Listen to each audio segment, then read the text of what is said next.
Monsieur le ministre. Dans la discussion générale pour le groupe SRC, la parole est à Monsieur Pascal de Guilhem pour 10 minutes.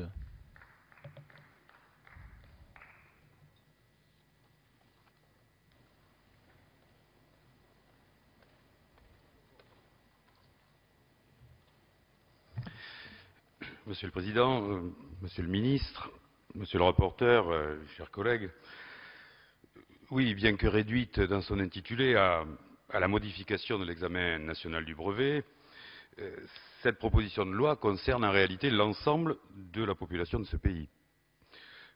Nous tentons de faire à travers cette proposition de loi, nous tentons de réduire notre incapacité à faire qu'une majorité de citoyens soit formée au premier secours. Alors, ça a été rappelé par Monsieur le rapporteur, par vous-même, c'est certainement pas tant que le législateur ne s'en soit pas préoccupé, il y a une foultitude de textes, un certain nombre de dispositions, de directives prévues au sein même du ministère de l'Éducation. On a retenu des textes sur la santé publique, sur la modernisation de la sécurité civile, qui ont instauré dans les établissements d'enseignement une obligation de formation aux gestes destinés tout simplement à sauver des vies. Le Code de l'éducation, bien entendu, prévoit aujourd'hui cette formation tant dans les collèges que dans les lycées. Et ça, nous n'avons pas entendu l'entrée dans le Code de l'éducation. Déjà depuis 1997, l'Éducation nationale, dans son bulletin officiel, avait défini les contours de cette formation dans le cadre de l'éducation civique pour permettre de développer, bien entendu, c'est l'objectif, à l'école, dès l'école, un véritable esprit de solidarité. Alors, il n'y a pas que le législateur ou que l'exécutif qui s'en soit préoccupé, d'autres s'en sont préoccupés, de grands organismes, la Croix-Rouge, vous l'avez rappelé, ont beaucoup fait pour promouvoir l'apprentissage des gestes qui sauvent. Nous avons en mémoire la belle ambassadrice Adriana Carambeu qui a sans doute aussi participé quelque peu à faire bouger les choses, bouger les chiffres à la hausse. Mais rien fondamentalement n'a changé. Vous avez rappelé qu'aujourd'hui, trop peu de nos élèves aussi pouvaient bénéficier de cette formation. Trop peu de Français, comparativement aux pays européens, qui sont particulièrement en pointe sur cette question, sont initiés aux gestes du premier secours. Et pourtant, nous sommes tous concernés. Dans la vie de tous les jours, dans la famille, où il s'agit de secourir un proche, et pas nécessairement un inconnu, dans le temps scolaire. Ça a été rappelé en commission par notre collègue Perra, qui rappelait l'importance de connaître les premiers gestes à l'occasion d'accidents survenus, tant dans les séances d'éducation physique que sur les terrains du sport scolaire, mais aussi dans le monde du travail. Alors, quelques chiffres. En France, on estime que la survie suite à un arrêt cardiaque par fibrillation ventriculaire pourrait passer de 3 à 30% si l'alerte et les premiers secours étaient apportés de façon précoce. Alors, ça nous interroge d'autant plus que ces accidents cardiaques se produisent le plus souvent, dans les 3/4 des cas, en présence de personnes dont on peut regretter qu'une seule de ces personnes sur 10, en moyenne, est en capacité de réaliser ces premiers gestes. D'ailleurs, les collègues de la majorité l'avaient rappelé, un certain nombre de collègues de la majorité l'avaient rappelé dans une PPL déposée au mois de mai dernier, une centaine, qui disait simplement que de la rapidité des secours et de la qualité des premiers gestes effectués dépend souvent l'avenir de la victime. Or, reconnaissait-il avec nous que rares sont ceux qui connaissent les gestes simples qui permettent de protéger, d'alerter, de secourir sur les lieux de l'accident. Parfois même, d'ailleurs, certaines personnes promptes à porter secours ne possèdent pas les gestes nécessaires ou effectuent des gestes mal appropriés. C'est la raison pour laquelle il est urgent, et vous le reconnaissez avec nous, de renforcer la formation au premier secours.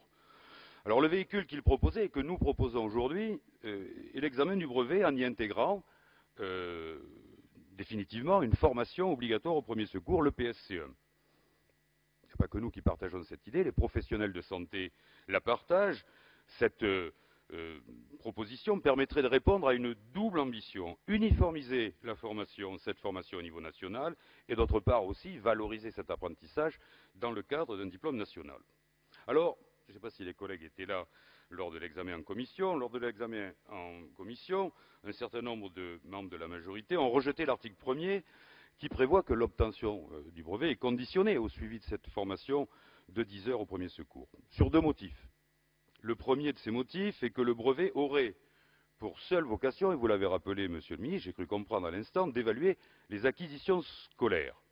Alors, je crois pas qu'on soit ici pour ouvrir des débats sur ce que doivent être les apprentissages à l'école, d'autant que je suis persuadé que dans cette enceinte, tous les collègues ont une haute idée de l'école, ont la même haute idée de l'école, mais tout de même, ce que nous avons entendu en commission, incongru, baroque, je crois, disait Gros-Perrin, qu'il était baroque de prendre en compte l'apprentissage de la civilité et l'adoption de comportements civiques et responsables dans une note de vie scolaire, parce qu'il s'agit bien d'intégrer ça dans la note de vie scolaire.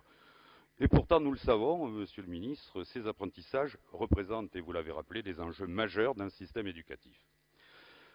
Second motif évoqué est la crainte que cette disposition, et ça a été redit à nouveau, n'alourdisse le système, et à ce titre, c'est peut-être l'intitulé de la PPL, de la proposition de loi, qui a pu troubler un certain nombre d'entre vous.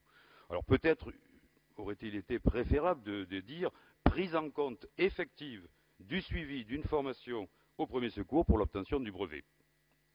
Alors, on peut attendre que les objectifs de l'article L312-16 soient satisfaits. C'est le chemin que vous nous avez à nouveau indiqué que vous souhaitez emprunter. Mais on peut aussi, par la voie que nous vous proposons, se donner les moyens de rendre les premiers secours tout simplement obligatoires.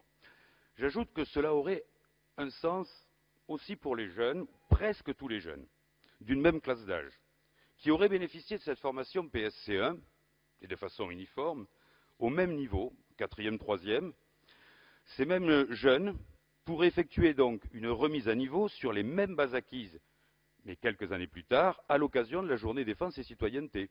Ce serait la piqûre de rappel qui est indispensable, qui est nécessaire et qu'il faudra refaire à nouveau, que plusieurs députés ont évoqué en commission.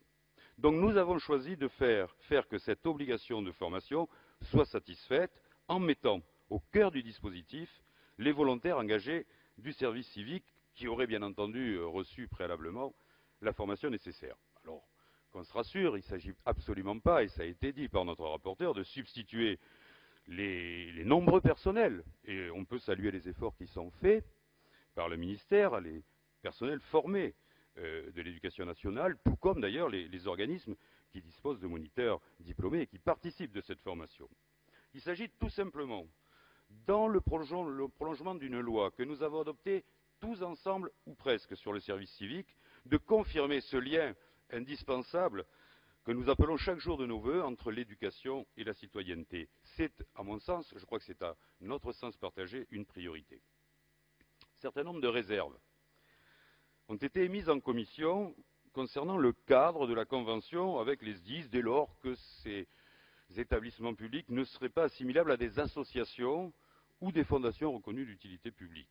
Alors soit, et je crois que le rapporteur le propose, que les conventions soient faites avec les unions départementales, nous n'y voyons que du bon sens. Mais simplement, je voulais souligner ceci pour vous éclairer sur un point. Que deviennent ces réserves sur l'intervention des volontaires engagés du service civique, alors même que dès à présent, des engagés du service civique débutent des missions dans les services de police et de gendarmerie.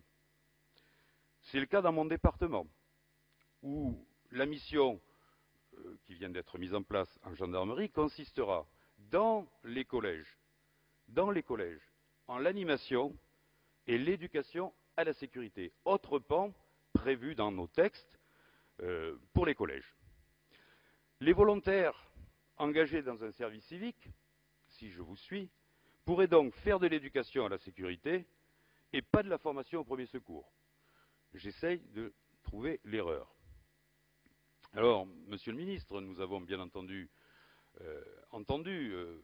aussi vos réserves sur cette question, mais au-delà de ces réserves, nous partageons bien entendu la même ambition, nous partageons les mêmes objectifs, et au-delà des quelques préventions de forme, ce sont uniquement des préventions de forme que nous avons pu retenir lors du débat, nous pourrions, j'en suis persuadé, en adoptant cette PPL, permettre tout simplement, rapidement, à l'ensemble des citoyens de ce pays d'être formés aux gestes qui sauvent. N'est-ce pas là, pour nous, l'essentiel? Merci.